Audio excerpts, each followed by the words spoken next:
And it's another wonderful morning, sport fans, and welcome to Sports Drive on OSBC Radio 104.5, Voice of the West, Nigeria. And Omotayo Adebodu is my name. Welcoming you to the maiden edition for this week.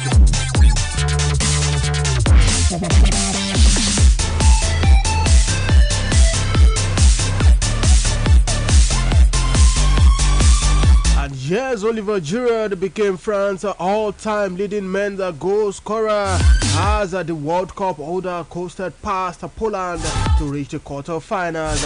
And the AC Milan striker scored in the 52nd. Scored his 52nd goal for France to claim the country's outright record, surpassing the great Thierry Henry. And the historic goal came on the stroke of halftime after Giroud controlled Kylian Mbappe pass before converting low into the net beyond the reach of Wojciech Szczesny. And having provided the assist for the first goal, the brilliant Mbappe turned on the style by scoring two fabulous strikes in the second half.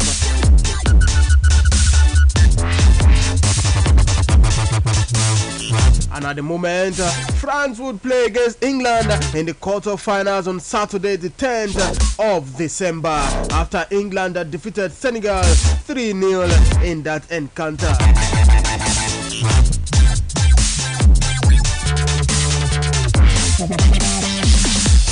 Talking about England's win, they would meet France in the quarterfinals on Saturday after their impressive demolition of Senegal at the Al Bayat Stadium. And Gareth Southgate survived a Navi opening in which goalkeeper Jordan Pickford made an outstanding save from Bolaidia to run out convincing winners with a powerful display of attacking strength. And of course, Jude Bellingham was England's star man, setting up the first goal for Jordan Henderson with a perfect cross in the 58th minute. Then having a hand in the second on the stroke of halftime, combining with Phil Foden as a captain.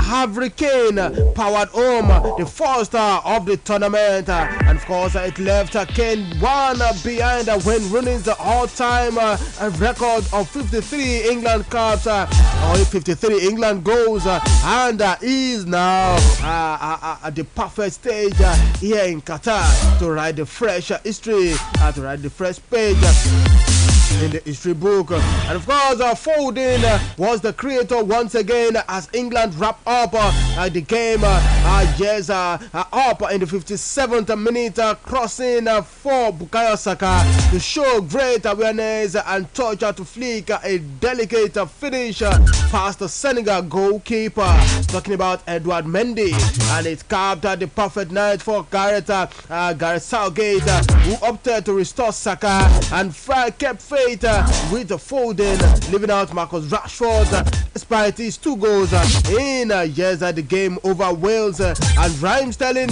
was not considered after a break in at his family home, and will now return to England.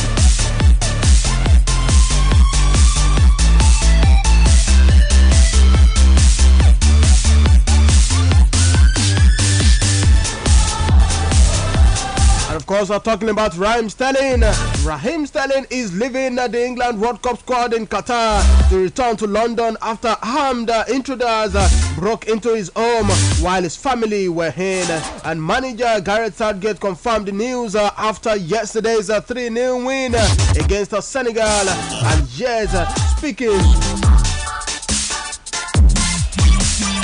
And speaking, Gareth Southgate said, brother, sometimes football isn't the most important thing, and family should come first.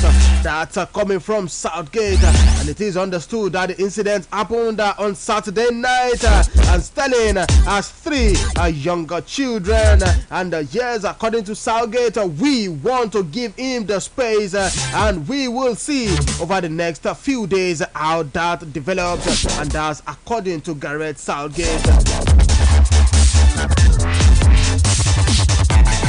And remember,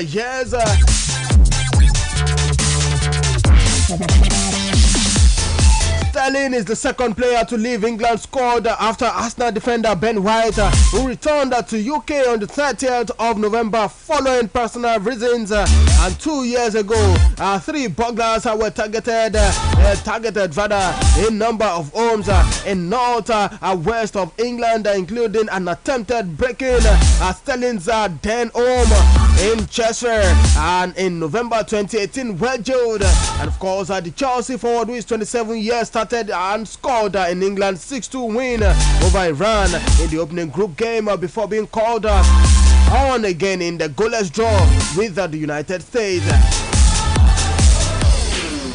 Yes, I would eventually see how things pans out with him. We wish him all the best at the moment. But moving on this morning because of our time, let's let you know that striker Gabriel Jesus, yes, Arsenal striker Gabriel Jesus is said to be out for 1 month after suffering a knee injury at the ongoing Qatar World Cup.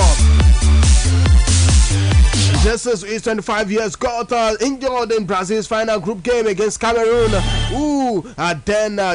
former lost 1-0 thanks to Vincent Abubakar stoppage time goal. And following the second half substitution, Gabriel Jesus complained of pain in his knee, and with Brazil Dr. Rodrigo Lasma commenting on a knock.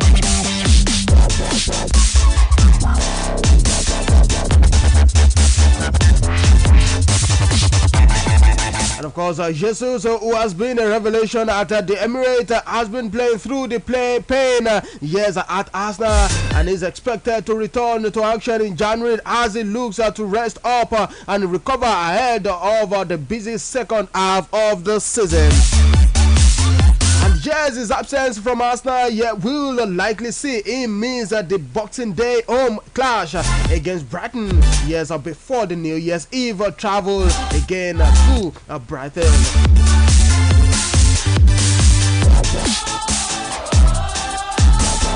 I'm still talking about Arsenal this time around. Super Eagles assistant, skipper William Troost-Ekong and Dele Tom Bashir,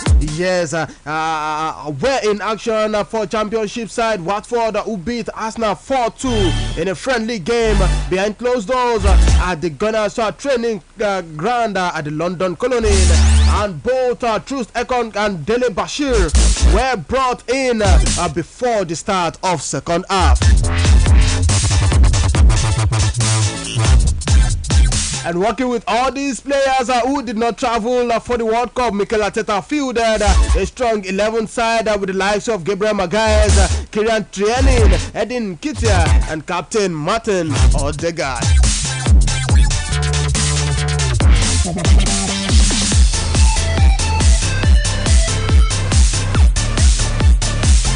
Alright, we need to wrap up now, but that goes without saying that Manchester United are ready to swap Cardi Gakpo in January, as PSV Eindhoven are willing to cash in on the Netherlands striker who is 23 years following his impressive form in the World Cup. And finally this morning, Barcelona are keen on Mohamed Kudus, but the Ghana international, who is 22 years, is open to a move to the Premier League with Ajax likely to ask about £40 million. We need to wrap up now. Many thanks to everyone that made this production possible. You are Debordins. My name is Muhyiddin Adeleke, is the producer of this program. Until tomorrow morning, I say don't stop loving sports. Good morning and enjoy the rest of your day.